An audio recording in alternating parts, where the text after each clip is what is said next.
Hello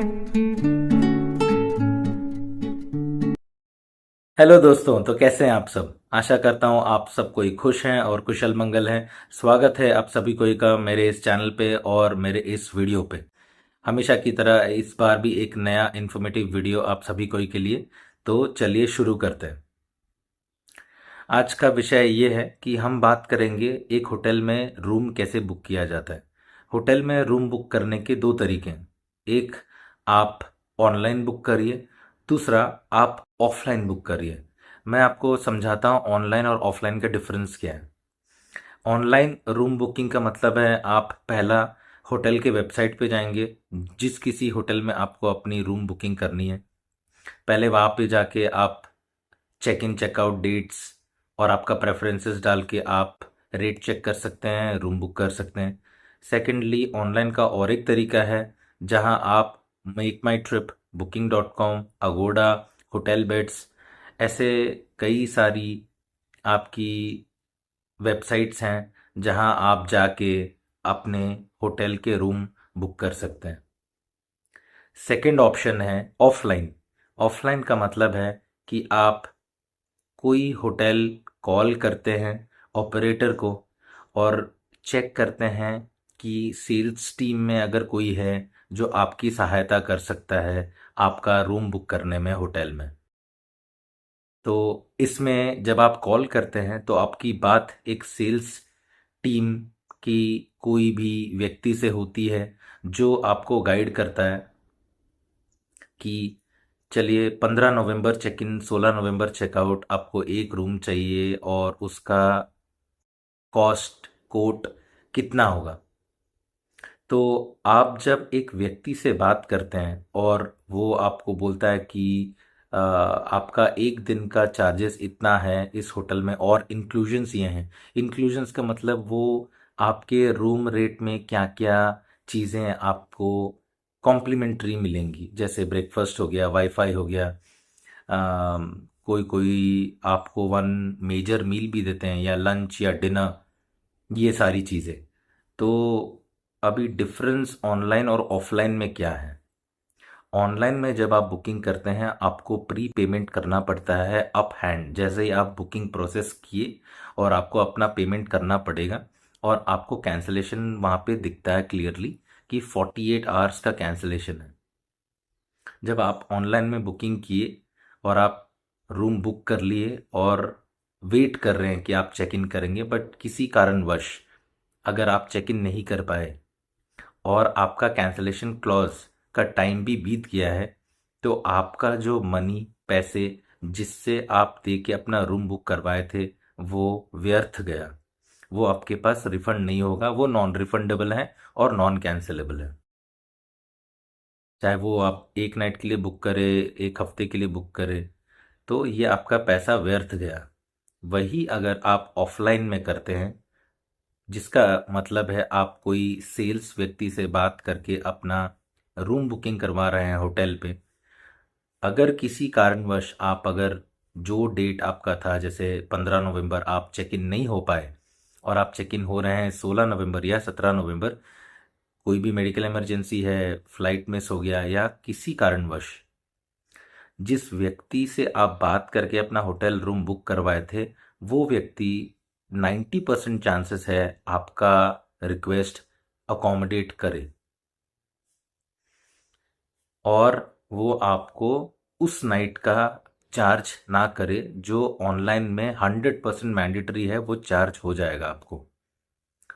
secondly, जिस जो व्यक्ति आपको आपका रिक्वेस्ट अकोमोडेट कर रहा है सेल से उस होटल का जहाँ पे आपको रुकना था एक नाइट के लिए, वो, अगर एक चीज़ और भी ध्यान में रखना है सभी लोगों के लिए, 15 तारीख अगर होटल सोल्ड आउट है लेकिन वो दिन होटल आपका रूम होल्ड करके रखा था और आप नहीं आ रहे हैं, तो चाहे वो जो भी और जितनी भी मेहनत कर ले वो बंदा या बंदी जो आपको मदद कर रहा है होटल में रूम बुक करने के लिए, फिर भी वो शायद वो नाइट का रिटेंशन या चार्ज नहीं रोक पाएगा, क्योंकि ये एक लास्ट मिनट रिक्वेस्ट था, होटल सोल्ड आउट जा रहा था। और आपका रूम लास्ट मिनट में या कैंसिलेशन क्लॉज के बाद कैंसिल हुआ है, फिर भी बहुत सारे होटल्स कुछ तौर तरीके निकाल के और आपका रेगुलरिटी देख के कि आप कितना बिजनेस दिए हैं इन द पास्ट, कितने सारे होटल्स आपने यूज़ किया है, ये आपका कितना स्टे है उस होटल में, 5वीं बार रहने आ रहे हैं, 6ठी बार, 10वीं बार, कितनी बार। तो ये सब कंसिडर करते हुए होटल पूरा कोशिश करता है आपका ये रिक्वेस्ट अकोमोडेट करने के लिए। उसी तरीके से अगर लेट चेकआउट है और सोल्ड आउट है तो फिर भी होटल ट्राई करेगा आपको अकोमोडेट करने के लिए। ये सारी चीज़ें पॉसिबल है ऑफलाइन बुकिंग्स में। ऑनलाइन बुकिंग्स में ये सारी चीज़ें पॉसिबल नहीं हैं। ऑनलाइन बुकिंग्स में आप गेस्ट आके रिसेप्शन में खड़े होके शायद बोलने पे अगर अवेलेबिलिटी है तो शायद आपको मिले, नहीं है तो शायद आपको वेट करना पड़े। Early check in late checkout, 2 घंटे अर्ली चेक इन, 1 घंटा लेट चेकआउट होटल में पॉसिबिलिटीज़ होती हैं। वो मैक्सिमम होटल्स देते हैं इंडिया में। बाहर में ये सारी चार्जेबल है। तो जब भी अगर कोई होटल बुक करना है तो ये दोनों डिफरेंसेस थोड़ा ध्यान में रखिएगा कि ऑनलाइन जाके करने में क्या है और ऑफलाइन जाके करने में क्या है। और और बहुत इम्पॉर्टेंट चीज़ ये है, सारे इंटरनेशनल होटल्स डिपेंड करते हैं अपने ऑनलाइन चैनल बुकिंग्स पे। इंडियन होटल्स डिपेंड करते हैं अपने ऑफलाइन बुकिंग्स पे। इसका ये कारण है क्योंकि इंटरनेशनल होटल्स अपने वेबसाइट्स को प्रमोट करते हैं, कि लोगों को प्रोत्साहित करते हैं कि वो जाके अपने होटल के खुद के वेबसाइट से रूम बुक करें। ऑफलाइन भी रहता है उनका, ऑफलाइन भी वो भी करते हैं ऑफलाइन। इंडियन होटल्स का ये रेशियो थोड़ा कम ज़्यादा होता है as compare to international hotels.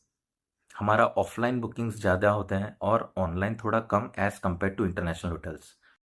तो जितने make my trip, Booking.com, hotel beds, Agoda के बुकिंग्स आप इंडियन होटल्स में देखेंगे उससे थोड़ा कम आप इंटरनेशनल होटल्स में देखेंगे, क्योंकि उनकी खुद की लॉयल्टी प्रोग्राम और उनका खुद का वेबसाइट इतना स्ट्रांग होता है कि कोई भी गेस्ट जो इन होटल में रहना चाहता है वो ऑलरेडी उनका लॉयल्टी प्रोग्राम का मेंबर होता है और उसके बेनिफिट्स अवेल करने के लिए वो ज़रूर उनकी वेबसाइट से ही उनका रूम बुक करेगा। और ऑफलाइन में ये इंडियन होटल्स के चेन के जो सर्विसेज हैं, सेल्स टीम है, वो आपको पूरी सहायता करेंगे आपका रूम चेक इन से चेकआउट तक। जितना उनके बस में है कि वो आपको मदद करे वो ज़रूर मदद करेंगे और आपका एक flawless seamless check in checkout और ओवरऑल एक्सपीरियंस रहेगा होटल्स में।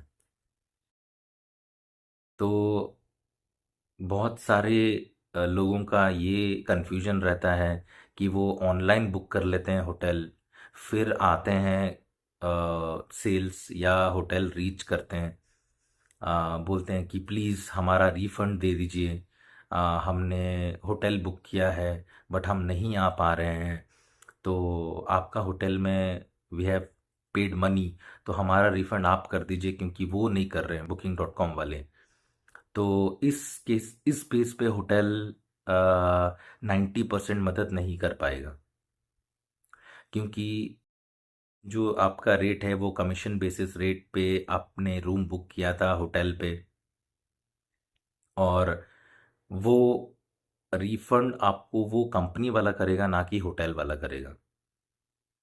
यस, कुछ ऐसी सिचुएशंस अराइज होती हैं जहाँ पे होटल वालों को Booking.com और मेक माई ट्रिप से बात करके ये रिफ़ंड आपको दिला पाएंगे। मैं आज इस वीडियो में ये रिवील भी कर रहा हूँ कि हाँ, यस, कुछ केसेस में होटल के पास पावर होता है कि वो डायरेक्टली बात करे और ये रिफ़ंड गेस्ट को दिलवाए, बट वो बहुत कम केसेस में होता है। आप एक रूम एक नाइट के लिए बुक किए हैं होटल में और आप चाहते हैं कि होटल वाले रिफ़ंड आपको वापस दे, ये सारे गेस्टों के लिए हमेशा नहीं हो पाएगा। कोई रेयर केस में हम ऐसा करते हैं, लेकिन ये अनअवॉइडेबल है। ये मेरी जो राय है, ये आप बस यही रखिए कि 1% चांसेस है ऐसा हो कभी, और वो भी स्लैक सीज़न में। जहाँ पे आपका कोई जेन्युइन रीज़न है और आप ये पुट अप कर रहे हैं एक अच्छे तरीके से कि इस कारणवश मैं नहीं आ पाया। लेकिन इससे बियॉन्ड ये वाली जो पॉइंट है, इसमें ज़्यादा कुछ सक्सेस नहीं मिलने वाला। तो हमेशा अगर आप ट्रैवल कर रहे हैं कहीं पे भी, तो प्लीज़ आपके पास 3-4 ऑप्शंस रख लीजिए कंपेयर करने के लिए कहाँ पे अच्छे रेट्स मिल रहे हैं। पहला है वेबसाइट चेक कर लीजिए, उसके बाद ये 3 प्लेटफ़ॉर्म्स जो कि है make my trip, बुकिंग.com, hotel beds और अगोड़ा। और देन फिर एक लास्ट स्टेप है, होटल कॉल कर लिए, सेल्स वाले से बात करिए और देखिए कि कौन कैसा कैसा रेट्स आपको दे रहा है, कंपेयर करिए और फाइनली वो सेल्स वाले से बोलिए कि मुझे ऑनलाइन में इतना रेट मिला, होटल मेक माई ट्रिप में इतना, बुकिंग.com में इतना, आप कुछ अच्छा कर दीजिए मैं और ये रूम आपके पास कंफर्म कर दूंगा। वो जो बंदा या बंदी आप जिससे बात कर रहे हैं, वो ज़रूर आपके लिए इनसे अच्छा रेट ला के आके देगा ही। आप इफ़ यू हैव सेव्ड, अगर आपने 500 रुपये भी बचाए या 200 या 1000 भी बचाए, तो वो आपके लिए सेविंग है, आपके लिए कुछ अर्निंग है, आपने कुछ अच्छा गेन किया है। तो ये थोड़ी चीज़ें जो मैं आपको बताना चाहता था कि होटल में रूम बुक कैसे करते हैं। तो ये सारी पॉइंट्स को ध्यान में रखते हुए आ, आप लोग होटल बुक कर सकते हैं और अपना सीमलेस एक्सपीरियंस देख सकते हैं। तब तक के लिए आशा करता हूँ ये वीडियो आपको इन्फॉर्मेटिव लगे और अगर कुछ डाउट्स है तो प्लीज़ आप मेरे को कमेंट सेक्शन में कमेंट करके पूछ सकते हैं। और तब तक के लिए अपना ख्याल रखिएगा और मेरे इस चैनल को सपोर्ट करिए। वीडियो पसंद आया तो लाइक करिए, शेयर करिए और सब्सक्राइब करना मत भूलिएगा। मैं जल्द ही मिलता हूँ आप सभी को इसे अगले वीडियो पे। अपना ख्याल रखें, खुश रहिए, आसपास सफाई बनाए रखें और ऐसे ही मुस्कुराते रहिए। Thank you.